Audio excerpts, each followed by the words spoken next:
आज आपण पाहूयात अर्धा किलो बटाट्याचे साहित्याच्या योग्य प्रमाणात वडे कसे बनवायचे। तेलामध्ये वडे सोडताना कसे सोडायचे ज्यामुळे भाजी बाहेर आल्यासारखी दिसणार नाही। कमी तेलकट कसे बनवायचे, बेसन कसं मिक्स करून घ्यायचं ज्यामुळे वड्याचा वरचा लेयर वरचं कोटिंग अगदी एकसारखं येईल। वडापाव बनवणार असाल तर पावसाळ्यामध्ये पाव खूप नरम पडतात, तर फक्त 2च मिनिटात ते पाव मस्त स्पॉन्जी आणि फ्रेश कसे बनवायचे या सगळ्या प्रश्नांची उत्तरं या व्हिडिओमध्ये नक्कीच मिळतील। 10 ते 12 लोकांसाठी किंवा घरी एखादी छोटी पार्टी असेल, वडे बनवणार असाल तर हा व्हिडिओ खूपच उपयोगाचा ठरेल। चला तर मग रेसिपीला सुरुवात करूया। पहिली गोष्ट, वडे बनवताना सगळ्यात सुरुवातीला आपल्याला बटाटे शिजवून घ्यायचेत। बटाटे शिजवून पूर्णपणे थंड झाल्यानंतरच याची भाजी बनवायची। तर त्यासाठी अर्धा किलो बटाटे घेतलेले आहेत। स्वच्छ धुवून एका बटाट्याचे 2 भाग करून घेतलेले आहेत। कुकरच्या डब्यामध्ये हे घेतलेलं आहे। या डब्यामध्ये अजिबात पाणी घालायचं नाही। कुकरमध्येच थोडंसं पाणी घेतलेलं आहे, यावरती स्टँड ठेवला आणि त्यावरती हा डबा ठेवून झाकण ठेवलं। मीडियम फ्लेमवरती याच्या आपल्याला 5 ते 6 शिट्ट्या करून घ्याव्या लागतील। वड्यांसाठी भाजी बनवताना बटाटा पाण्यामध्ये जर शिजवून घेतला, एकतर बटाटा खूप जास्त शिजला जातो, भाजी खूप पातळ होते, वडे बनवताना आकार सुद्धा व्यवस्थित येत नाही आणि तेलामध्ये सोडताना भाजी बाहेर आल्यासारखी दिसते। त्यामुळे ही खूप महत्त्वाची गोष्ट आहे, डब्यामध्ये पाणी न घालता बटाटा आपल्याला असा शिजवून घ्यायचा। तर 6 शिट्ट्यानंतर हा डबा मी बाहेर काढून घेतलेला आहे। थोडंसं हे थंड झाल्यानंतर याची साल काढून घ्यायची। बटाट्याच्या प्रकारानुसार सुद्धा कमी जास्त शिट्ट्या लागू शकतात, पण हे पहा बटाटा आपल्याला असाच शिजवून घ्यायचा। यामध्ये अजिबात जास्त पाणी दिसत नाही। अंगठ्याने हा थोडासा दाबून पाहिला तर व्यवस्थित शिजला आहे, पण जास्त ओलसर नाही। असाच बटाटा आपल्याला शिजवून घ्यायचा आहे। व्यवस्थित शिजला तर असायला पाहिजे, पण त्यामध्ये जास्त पाणी नको। सगळ्या बटाट्याची साल काढून घ्यायची। आता हे बटाटे आपल्याला पूर्णपणे थंड करून घ्यायचेत। गडबड असेल तर फ्रीजमध्ये एक 10 मिनिटे ठेवून दिले तरी सुद्धा चालेल। बटाटे थंड होत आहेत तोपर्यंत मसाला बनवून घेऊयात। तर त्यासाठी एका पॅनमध्ये 1 चमचा जिरे, 1 चमचा धने आणि 1 चमचा बडीशेप घेतलेली आहे। फक्त काही सेकंद हे परतून घेतलेलं आहे, यामुळे मसाला सुद्धा खमंग बनेल। मिक्सरच्या भांड्यामध्ये हे काढून घेतलं। फक्त 1 ते 2 वेळा फिरवून घ्यायचं। मोठं जे वाटून घ्यायचं, याची पावडर आपल्याला करायची नाही। आता इथे अर्धी छोटी वाटी लसणाच्या पाकळ्या घेतलेल्या आहेत। या भाजीसाठी शक्यतो कोथिंबीरीचे देठ वापरायचे, यामुळे भाजीला मस्त खमंगपणा येतो। अगदी गाड्यावरचा वडापाव खाल्ल्यासारखं वाटतं। त्यासोबतच थोडीशी कोथिंबीर सुद्धा घेतलेली आहे। 7 ते 8 हिरव्या मिरच्या घेतलेल्या आहेत। भाजी ही थोडीशी झणझणीतच असते। 2 इंच आल्याचे काप घेतलेले आहेत। हा सगळा मसाला या भाजीसाठी खूप महत्त्वाचा आहे, यामुळेच भाजीला मस्त खमंग चव येणार आहे। पाणी न घालता फक्त 1 ते 2 वेळा मिक्सरला फिरवून घेतला, असाच मोठा वाटून घ्यायचा। बटाटे पूर्णपणे थंड झालेले आहेत। बटाटा मॅश करायचा नाही किंवा किसून सुद्धा घ्यायचा नाही, हातानेच आपल्याला याचे छोटे तुकडे करून घ्यायचे। बटाटा आपला परफेक्ट शिजलेला आहे की नाही हे कसं ओळखायचं, तर हे पहा, याचा एक वडा करून बघितला, हाताला अजिबात बटाटा चिकटत नाही, म्हणजे यामध्ये अजिबात जास्त पाणी नाही। वडा अगदी परफेक्ट बनणार आहे। लगेचच याची भाजी करून घेऊयात, कारण ही भाजी आपल्याला थंड करून घ्यायची। पुढची महत्त्वाची गोष्ट म्हणजे या भाजीसाठी फक्त 2 ते 3 चमचे तेल वापरायचे। तेल चांगलं गरम झालं की यामध्ये अर्धा चमचा जिरे आणि अर्धा चमचा मोहरी घेतली। 10 ते 12 कढीपत्त्याची पाने घेतली। थोडा वेळ हे परतून घेतलं। तेलाचं प्रमाण जास्त झालं तर वडा पुन्हा ओलसर व्हायची शक्यता असते। आणि दुसरी महत्त्वाची गोष्ट म्हणजे वडा तेलकट सुद्धा होऊ शकतो। या भाजीसाठी शक्यतो कांदा वापरत नाहीत। वाटून घेतलेला सगळा मसाला काढून घेतला। हा मसाला आपल्याला मंद आचेवरच फक्त परतून घ्यायचा आहे। याचा रंग बदलेपर्यंत हा भाजून घ्यायचा नाही। फक्त काही सेकंद हा तेलावरती परतून घेतला। आता यामध्ये अर्धा छोटा चमचा हळद घातली, चवीपुरतं मीठ घातलं, पुन्हा काही सेकंद हे परतून घेतलं। मीठ आणि हळद मसाल्यामध्येच घालायची, म्हणजे भाजीमध्ये ती एकसारखी मिक्स होते। तर हे पहा, मसाल्याचा रंग अजिबात बदललेला नाही। लगेचच शिजवून घेतलेला बटाटा यामध्ये घेतला। 1 मिनिटभर हे चांगलं परतून घ्यायचं। जास्त वेळ बटाटा हलवत बसायचं नाही किंवा यावरती झाकण सुद्धा लगेचच ठेवायचं नाही, त्यामुळे सुद्धा वाफेमुळे याला पाणी सुटेल आणि पुन्हा बटाट्याची भाजी ओली होईल। बारीक चिरून घेतलेली कोथिंबीर घेतली, सगळं चांगलं मिक्स करून घेतलं। तुम्ही पाहू शकता भाजीला मस्त रंग आलेला आहे। भाजी अजिबात ओलसर नाही। गॅस मी बंद केलेला आहे। भाजी थोडीशी थंड झाल्यानंतर यावरती झाकण ठेवायचं। थोडीशी थंड झाल्यानंतर झाकण ठेवलेलं आहे, म्हणजे भाजी जास्त कोरडी होणार नाही। पुढची महत्त्वाची गोष्ट म्हणजे अर्धा किलो बटाट्यासाठी बेसन किती वापरायचं, तर मेजरिंग कपचा जो 1 कप असतो ना, त्याने 2 कप बेसन घेतलेलं आहे। बेसन शक्यतो बारीक दळलेलं असावं किंवा जे मार्केटमध्ये मिळतं ते असावं। 2 कप बेसन आणि 2 चमचे तांदळाचं पीठ यामध्ये घातलेलं आहे। या दोन्ही गोष्टी चाळून घ्यायच्या आहेत, यामुळे यामध्ये चांगली हवा तयार होईल। बेसन भिजवून घेतल्यानंतर हलकं फुलकं बनेल आणि यामुळे वड्याचं कोटिंग सुद्धा मस्त खुसखुशीत बनेल. यामध्ये 1 चमचा मीठ घेतलेला आहे. अगदी चिमूटभर हळद घ्यायची, हळद जास्त वापरायची नाही. हे सगळं चांगलं आत्ताच मिक्स करून घ्यायचं, कारण नंतर यामध्ये आपण बेकिंग सोडा वापरणार आहे.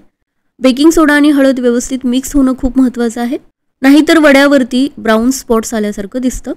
पुढची महत्त्वाची गोष्ट, हे पीठ आपल्याला मिक्सरच्या भांड्यामध्ये काढून घ्यायचं आहे. यामध्ये सुरुवातीला पाव कप पाणी घेतलेलं आहे. ज्या वाटीने बेसन घेतलेलं होतं त्याच वाटीने पाव कप पाणी घेतलं. चमच्याने सुरुवातीला हे पीठ पाण्यामध्ये मिक्स करून घ्यायचं, म्हणजे साधारण आपल्याला अंदाज येतो की यासाठी पुढे किती पाणी लागेल. त्यानंतर पुन्हा पाव कप यामध्ये पाणी घातलं, मिक्सरला 2 ते 3 वेळा फिरवून घेतलं.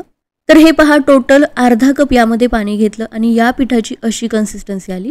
हे पीठ थांबत थांबत पडतंय अशी आपल्याला कन्सिस्टन्सी नको आहे. त्यामुळे पुन्हा मी पाव कप यामध्ये पाणी घातलेलं आहे आणि याची अशी पेस्ट करून घेतली. 2 ते 3 वेळा हे फिरवून घेतलं. आता याची कन्सिस्टन्सी तुम्ही पाहू शकता. इतकं हे पातळ करून घ्यायचं आहे, तरच आपलं वड्याचं कोटिंग एकसारखं येणार आहे. बेसन आपण मिक्सरला फिरवून घेतलेलं आहे, यामुळे 2 फायदे मिळाले. एक तर हाताने हे पीठ हलवत बसायची गरज लागली नाही. कमी मेहनतीमध्ये स्मूथ सिल्की बॅटर तयार झालं आणि यामध्ये एअर बबल्स सुद्धा तयार झाले, ज्यामुळे वड्याचं वरचं कोटिंग अगदी परफेक्ट बनायला खूप मदत होईल. यावरती झाकण ठेवून 10 मिनिटे याला रेस्ट द्यायची. भाजी सुद्धा थंड झालेली आहे. आता याचे वडे करून घेऊयात. आता आपल्याला पाहिजे तसे छोटे मोठे चपटे किंवा गोल वडे बनवू शकतो. बाहेर जे वडे मिळतात त्या आकाराचा या भाजीचा मी एक वडा बनवून घेतला. तुम्ही पाहू शकता भाजीमध्ये अजिबात जास्त ओलसरपणा नाही, त्यामुळे याला आकार अगदी परफेक्ट येतो. आणि हे पहा, भाजी सुद्धा हाताला अजिबात चिकटत नाही. तर सगळे वडे आता बनवून घेतलेले आहेत. पुढची महत्त्वाची गोष्ट म्हणजे बेसनच्या बॅटरमध्ये आपल्याला सोडा घालायचा आहे. पण त्यापूर्वी वडे तळण्यासाठी तेल आपलं तयार असायला हवं, म्हणजे गरम असायला हवं. 10 मिनिटे बेसन चांगलं भिजलेलं आहे, तेल सुद्धा चांगलं गरम आहे. आता तेल आपल्याला नेमकं किती गरम करायचं, तर हे पहा, थोडंसं या बॅटरचे ड्रॉप तेलामध्ये घेतले. तेलात बबल्स येऊ लागलेले आहेत, पण लगेच हे बॅटर वरती येत नाही. तळाला चिकटून बसल्यासारखं झालेलं आहे, म्हणजे तेल अजून आपल्याला थोडंसं गरम करावं लागेल. आणखी थोडंसं तेल गरम करून घेतलं, पुन्हा थोडेसे ड्रॉप टाकले. पटकन हे ड्रॉप्स तेलावरती तरंगतायत, म्हणजे तेल आपलं परफेक्ट गरम आहे.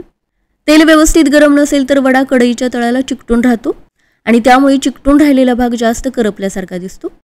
आता बेसनमध्ये फक्त पाव चमचा बेकिंग सोडा घातलेला आहे. लगेचच सगळ्या बॅटरमध्ये मिक्स करून घ्यायचा, कारण यामध्ये हळद आहे आणि या दोन्ही गोष्टी व्यवस्थित मिक्स होणं खूप महत्त्वाचं आहे. पुढची महत्त्वाची गोष्ट, सोडा घातल्यानंतर लगेचच वडे आपल्याला तळून घ्यायचेत.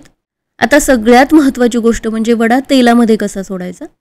तर हे पहा, एकतर चमच्याने या पद्धतीने सोडवू शकता. वडा बॅटरमध्ये घेतला, चमच्याच्या साह्याने हे बॅटर या वड्यावरती व्यवस्थित लावून घेतलं. सगळ्या बाजूंनी व्यवस्थित कोटिंग झालं की वरच्या बाजूनी चमच्याने थोडंसं बॅटर सोडायचं. असाच चमचा उचलायचा, जी वरची वड्याची बाजू आहे ना ती तेलामध्ये खाली पाडायची.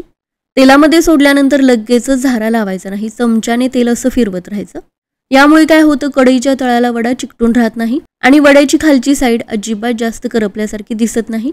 सगळ्या वड्याला एकसारखा रंग दिसतो. चमच्याने तेल हलवल्यानंतर आपोआपच वडा सेपरेट होतो आणि त्यानंतर झाऱ्याने हा वडा व्यवस्थित फ्राय करून घ्यायचा.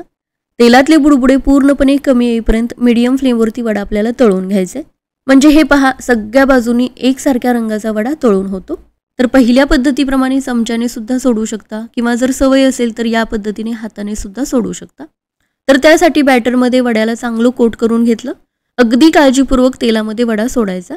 हाताला लागलेलं जे बॅटर आहे ना ते सुद्धा तेलामध्ये असं शिंपडून घेऊ शकता, म्हणजे वडा सुद्धा तळून होईल आणि चटणीसाठी बेसन सुद्धा तळून होईल. चमच्याने तेल थोडा वेळ हलवून घेतलं, त्यानंतर झाऱ्याने हा वडा व्यवस्थित तळून घेतला. तुम्ही पाहू शकता, दोन्ही पद्धतीमध्ये भाजी बाहेर आल्यासारखी दिसत नाही. आणि असा वडा बनण्यासाठी 2 महत्त्वाच्या गोष्टी म्हणजे बटाट्याची भाजी आणि बेसनच्या बॅटरची कन्सिस्टन्सी. या 2 गोष्टी जर अगदी व्यवस्थित असतील तर वडा अजिबात चुकणार नाही. कढई जर मोठी असेल तर एका वेळी 2 ते 3 वडे तळून घेऊ शकता. शक्यतो लोखंडी कढई किंवा जाड तळाची कढई वापरायची, म्हणजे वड्यांना एकसारखा रंग येतो, आतपर्यंत व्यवस्थित तळले जातात. तर हे पहा, सगळे वडे तळून घेतलेले आहेत, फक्त एक वडा शिल्लक आहे. तर एवढ्या वड्यांसाठी बेसनचं बॅटर सुद्धा परफेक्ट प्रमाणात बनलेलं आहे. उरलेलं हे बेसन आहे ना तेलामध्ये या पद्धतीने सोडू शकता. हे आपल्याला वडापावच्या चटणीसाठी उपयोगी पडणार आहे. तर बेसन आणि बटाट्याचं हे अगदी परफेक्ट प्रमाण आहे. आता वडापाव म्हटल्यानंतर तळलेली मिरची तर आलीच. मिरची मध्ये थोडीशी कट करून घेतलेली आहे आणि लागलीच तळून घेतली. सालीसकट लसणाच्या पाकळ्या सुद्धा थोड्याशा तळून घेतल्या. तर हे पहा, सगळ्या वड्यांना एकसारखा मस्त रंग आलेला आहे. गरमागरम वडे बनून तयार झालेले आहेत. आता वडापाव सुद्धा बनवूयात. चटणीसाठी तळून घेतलेलं बेसन मिक्सरच्या भांड्यामध्ये काढून घेतलं. यामध्ये तळून घेतलेल्या लसणाच्या पाकळ्या, चवीपुरतं मीठ घातलं किंवा थोडंसं मीठ घालायचं. 1 ते 1.5 चमचा लाल तिखट घातलेलं आहे. साठवणीचं लाल तिखट वापरू शकता. ही चटणी थोडीशी झणझणीतच असते. तर हे पहा, अगदी गाड्यावर असते तशी वडापावची चटणी बनून तयार आहे. तळलेल्या लसणाच्या पाकळ्या यामध्ये घातलेल्या आहेत, त्यामुळे अगदी तशीच चव येते.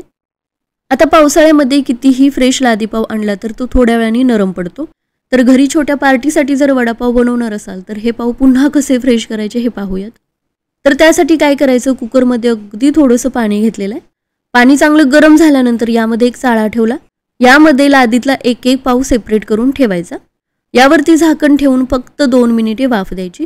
ही प्रोसेस तुम्ही इडलीच्या भांड्यात सुद्धा करू शकता. आणि हे पहा, फक्त 2च मिनिटात हे पाव पुन्हा छान फुललेले आहेत.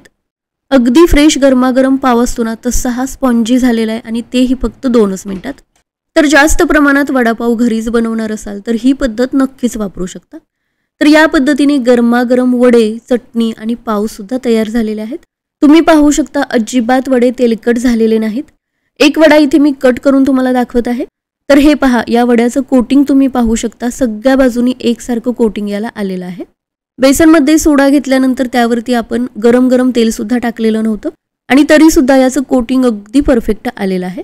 बेसनचं बॅटर जर जास्त पातळ झालं असेल तर कोटिंग व्यवस्थित येत नाही.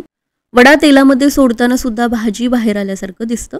त्यामुळे यामध्ये सांगितल्याप्रमाणे सगळ्या टिप्स जर फॉलो केल्या तर वडा आणि वडापाव अगदी परफेक्ट बनणार आहे. तर मस्त झणझणीत वडे आणि वडापाव बनून तयार झालेला आहे. रेसिपी एकदा नक्की ट्राय करा. घरच्या घरी अगदी बाहेर मिळतात तसेच त्याच चवीचे हे वडापाव नक्की करून पहा. घरातल्या सगळ्यांना खूप आवडतील.